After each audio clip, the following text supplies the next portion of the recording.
Hi, this is Parag Sam. Welcome to this live Wednesday webinar where we're looking this week at capital gains tax for UK tax returns. We've got three items that we're covering in today's event.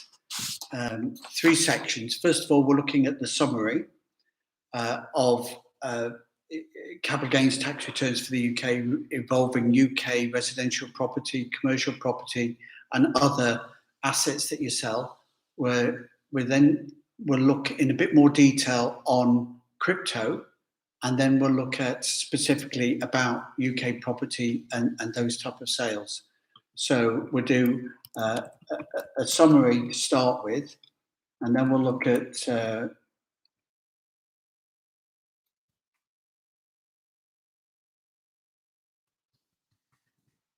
that's the three sections that we're going to do.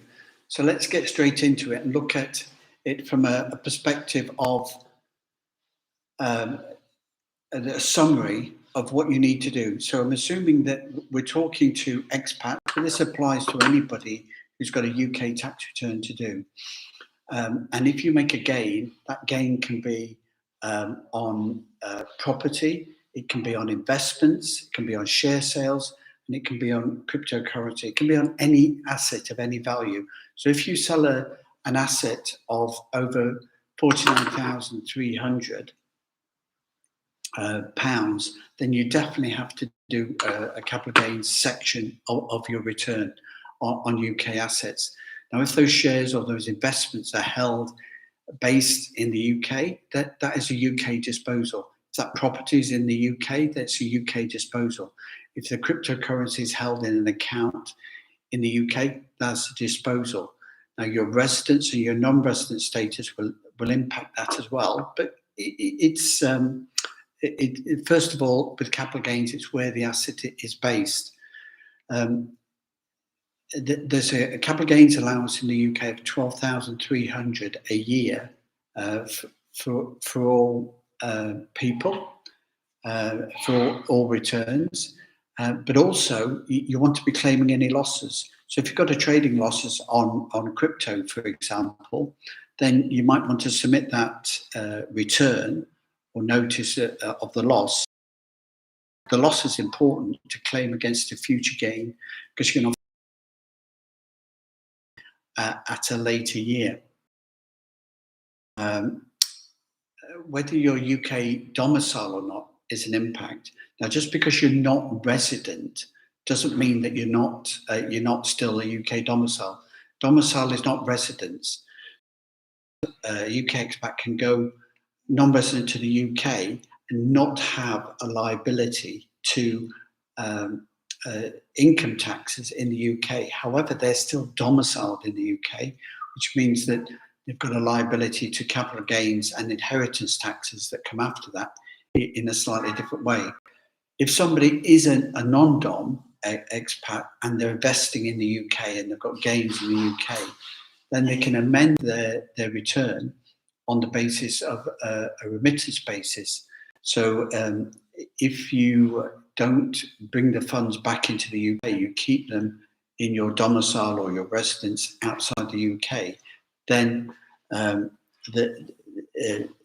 you only declare the gains are remitted into the UK. With UK property, there's been a lot of changes in the last few years, and later on in the talk, we're going to detail that in more detail. But essentially, what we're talking about is if you sell any UK property, okay, forget about all the changes and the progressions. 5 years ago, it was completely different. Now, any UK property, residential or commercial, whether it's a direct sale or an indirect sale, is reportable in the UK and potentially liable to capital gains tax or the equivalent corporation tax if it's an indirect. An indirect property holding is where it's held through a company or maybe a trust or another structure, but where 75% of the activity of that business is to do with property and land, and where you have the individual with the liability to return, the company or the individual owns a 25% share in that entity with the loss. Whether you're resident or non-resident selling UK property, you've still got a liability to do that return. And if you've got a split year coming back into the UK, for example, you've still got a potential capital gains liability for the whole year. So this is quite important to bear in mind, because you could be returning to the UK and not completing and creating a transaction which gives you liability to your worldwide earnings for the whole of the UK tax year, even though those earnings or gains might have been made abroad. And the other thing to remember about exchange of information with the capital gain with returns. So if you're selling property, if you're selling shares, if you're selling investments, if you're selling crypto, all these financial intermediaries are registered and exchanging information with tax offices, which can come back to your tax residence or your domicile. So, if you don't report it, you've got a risk of becoming liable later on for liabilities and penalties. So just bear that in mind going forward. So looking at now, that's the summary of capital gains tax returns. If you need to do a return, you need to fill it in on for the end of January. When you need help, contact us at productpartnership.com. Now, the second type of return that you could look at, if we want to, in the second section, look deep down at crypto. Now, crypto is new kid on the block, but it's still a capital asset, and it's got capital gains time liabilities. So if you sell crypto during a year, even if you're keeping it within your crypto trading account, if you sell it, it's a potential gain. If you trade it, buying and selling, you're creating gains as you go along. If you exchange a Bitcoin for Ether or one of the other currencies, then that is a capital gains chargeable transaction.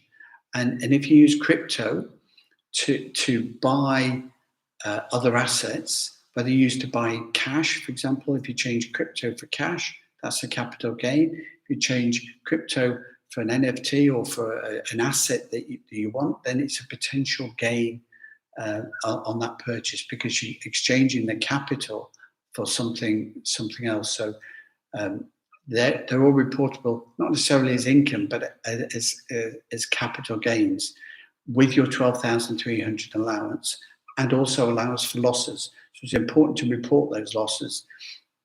If you don't feel you've got a tax return to do, then you don't need to do a full return, but just because you've got only capital gains losses. But it's important to report those capital gains losses so they can use them to offset against future gains. And that needs to be reported. If you've got a loss, you don't need to do the return, but you need to report it within 4 years. And if you need help making that report, contact us at partnership.com. If you've got no tax liability on your crypto profits, then you don't have a liability to do a return, obviously.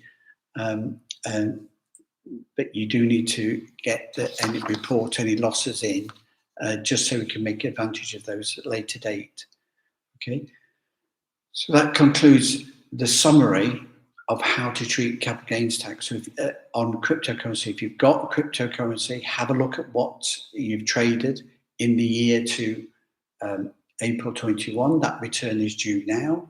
In the year to April 22, that return will be due from the 5th of April 22, and so on each year. So if you need any help and guidance on your crypto trading and the capital gains tax return you need to do, contact us at productpartnership.com for expats and UK tax residents.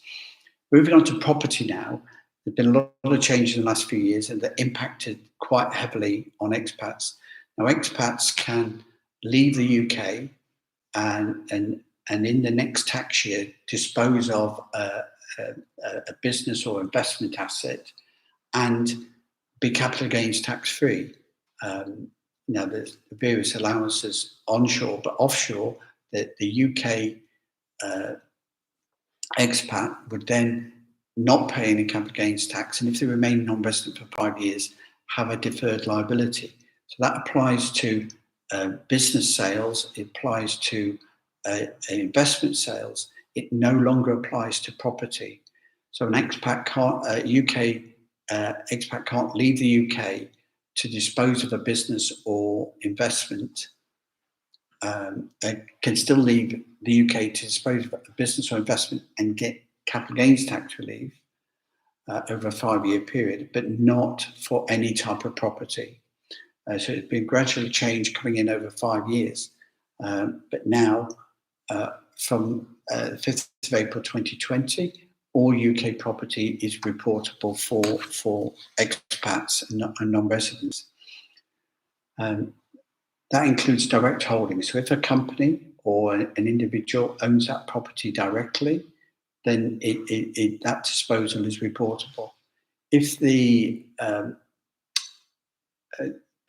it's an indirect holding, it's a bit more complicated. So if a company owns assets where the land and the property make up more than 75% of the value of that company, then it's deemed to be a property disposal. So you can sell your business if you're an IT business or you're a marketing business or a retailer. You can sell that business and not have any liability to capital gains tax. But if you go expat and you try to dispose of a company that is dealing in a property portfolio or in shares in a property portfolio, then that is still reportable. Even though you're selling company shares, because 75% or more of the assets of that company are property, it's still reportable and chargeable to UK capital gains for expats. If it's a fund, that's slightly different. So you need to be have a 25% holding in that company disposal where it's an indirect sale. So if an individual owns 25% shares in a UK property company that's sold, that's reportable. If an overseas company owns 25% share in a UK property company that's disposed of, that becomes reportable in the UK with capital gains tax being payable.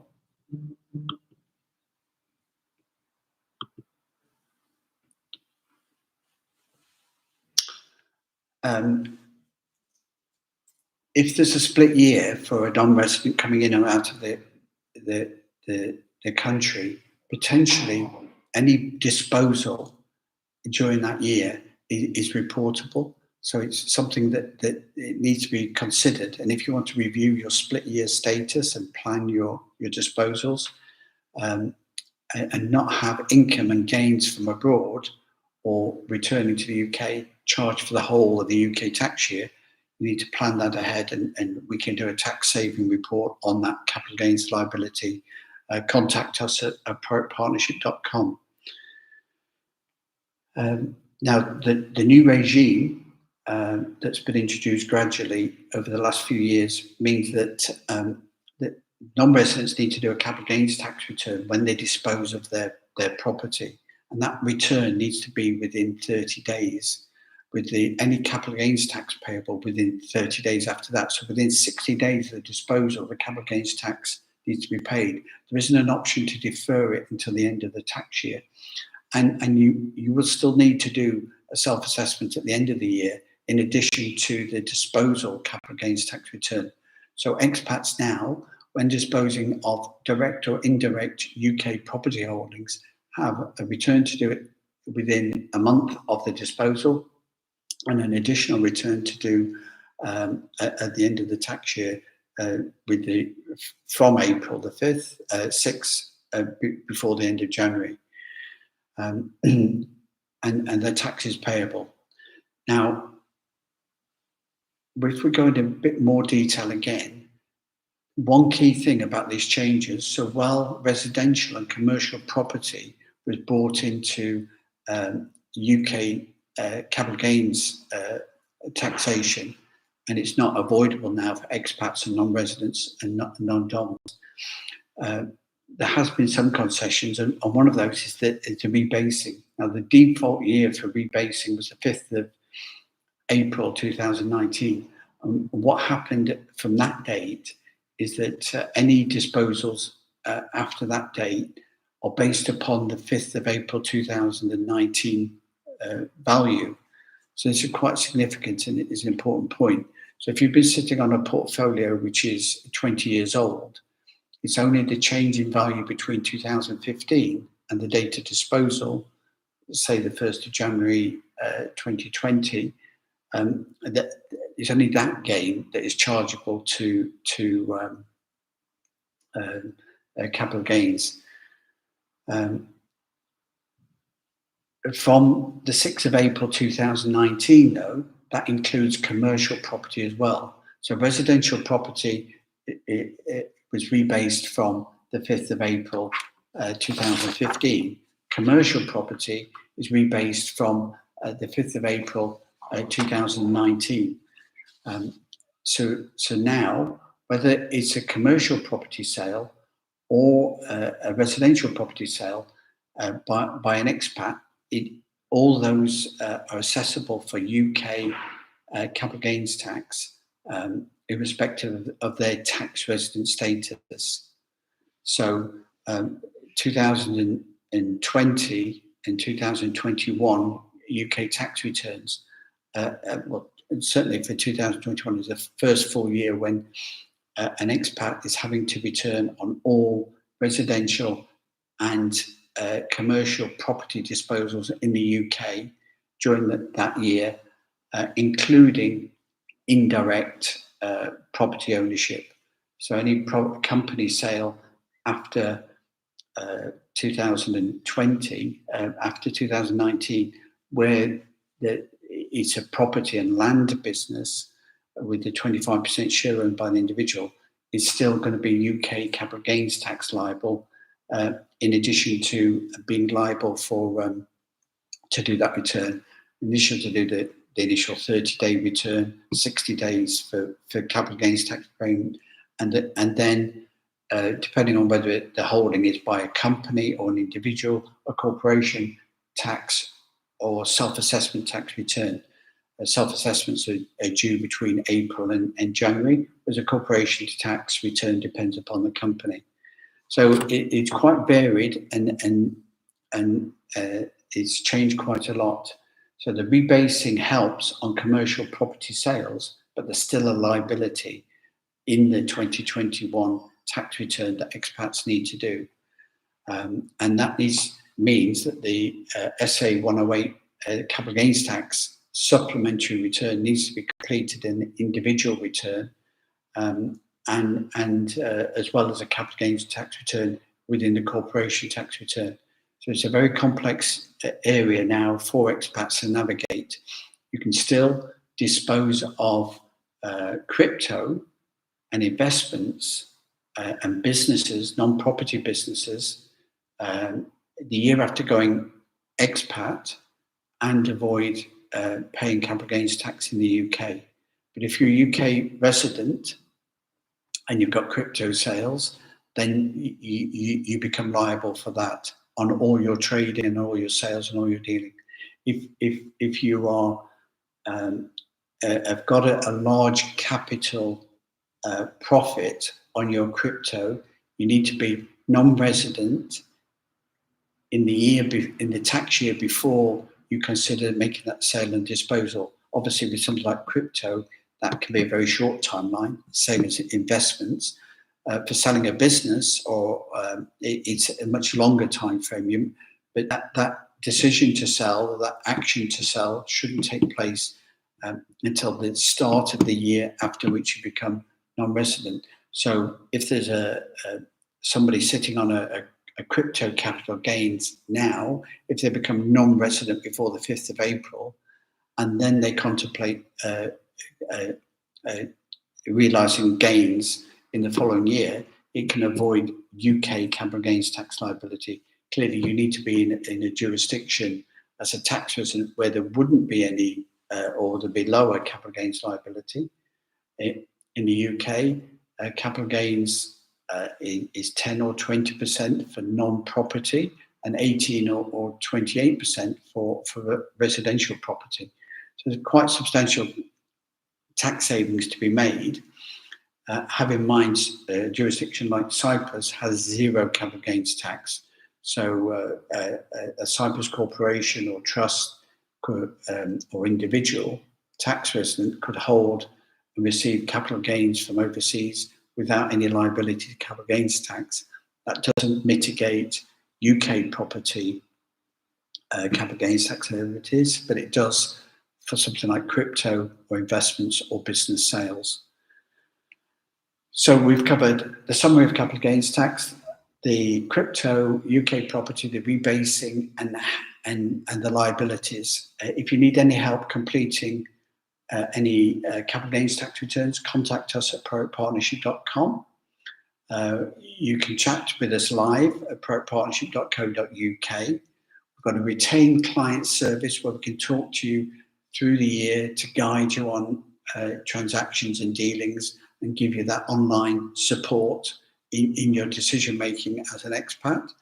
And if you need to relocate as preparation to realise sales of property or business or investments overseas, or make gifts into inheritance tax, then contact us and we can help you and guide you, whether it's through our report service, our retained client service, or whether it's doing the tax returns for you.